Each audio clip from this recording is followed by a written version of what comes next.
She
lost me a fortnight.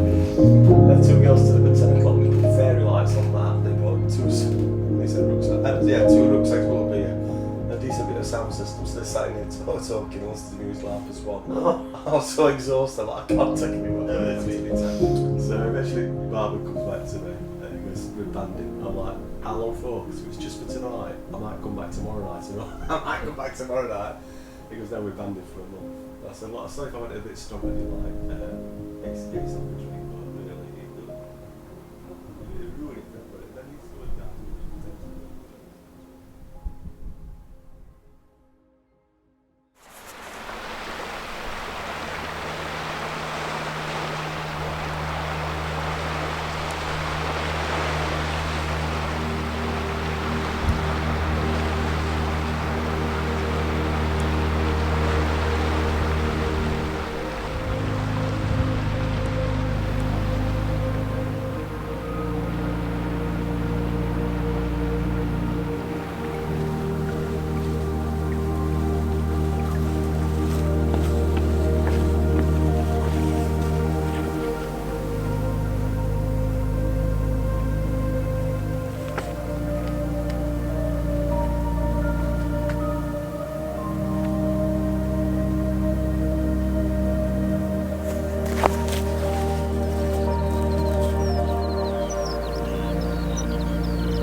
Morning.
Man, this was a spectacular hike, but I was totally exhausted after it. The sun was just brutal and I even got a sunstroke. But yeah, let's not get ahead of ourselves and let's start from the beginning. So in early June, I drove my car all the way up to Scotland. First I did a 9-day bikepacking tour, and yes, there will be a movie about that as well, but I decided to finish this one first. So after the bike tour, I took my car to the Isle of Skye. It's a fairly large island off the west coast of Scotland, connected to the mainland via the Skye Bridge. And I parked my car in the main village of Portree and then took the bus all the way up to Duntulm on the northern tip of the island. And there at the iconic red phone booth is the start of the Skye Trail. Now, there isn't any official route for the Skye Trail. It is not marked anywhere, and there are several stretches where there are no proper pathways to speak of. You're just walking along some sheep trails and you have to navigate on with your phone's GPS, so it can be quite challenging in that regard. The full route stretches over about 128 kilometers, but I only did about 42 of them. I started late in the afternoon with a very short hike to the iconic bothy called the Lookout. And a bothy is just like a basic shelter or a refuge. And this particular one is nestled high up on the cliffs, and it features these astonishing 180-degree views of the surrounding ocean and the Outer Hebrides Islands. You know, spending the evening and the night there at the Lookout, at the edge of the world with this totally stunning sunset, spotting dolphins and seabirds, it was definitely one of the highlights of all the hikes I've ever done. Of course, I wasn't alone there. There were about 10 or 12 other people sleeping in or around the bothy that night, but still, it's a magical place. The next day you start following these incredible cliffs up to 100 meters high, which did trigger a bit of my vertigo, but mostly they were just beautiful. And then you turn inland and you start climbing this remarkable ridgeline that divides this part of the Skye Island, and it's called the Trotternish Ridge. From here on out, it's a pretty challenging hill walk where you ascend and descend this undulating ridgeline no less than 8 times, and I did count them.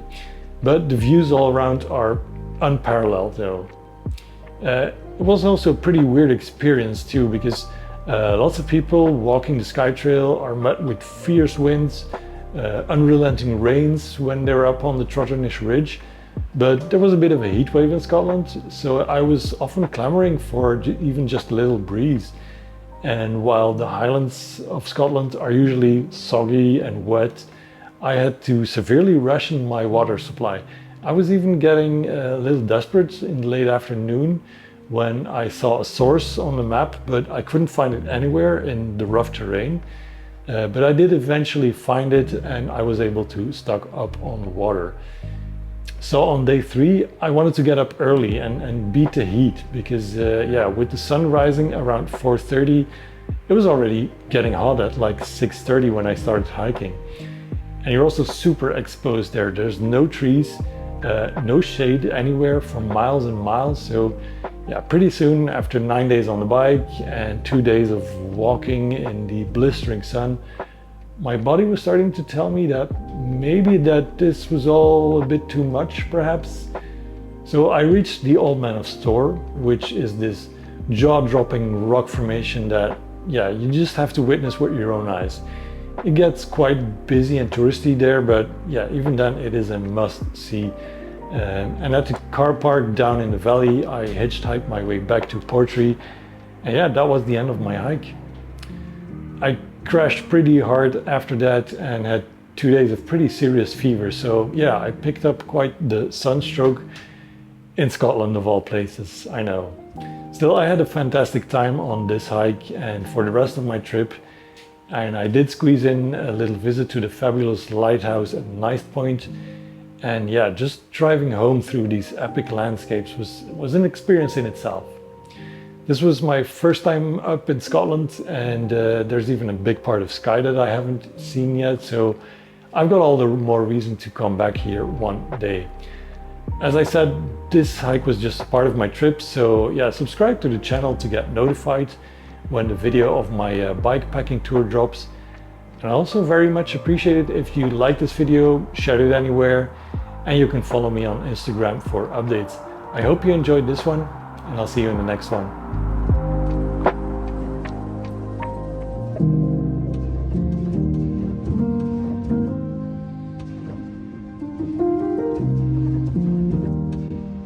Thank you.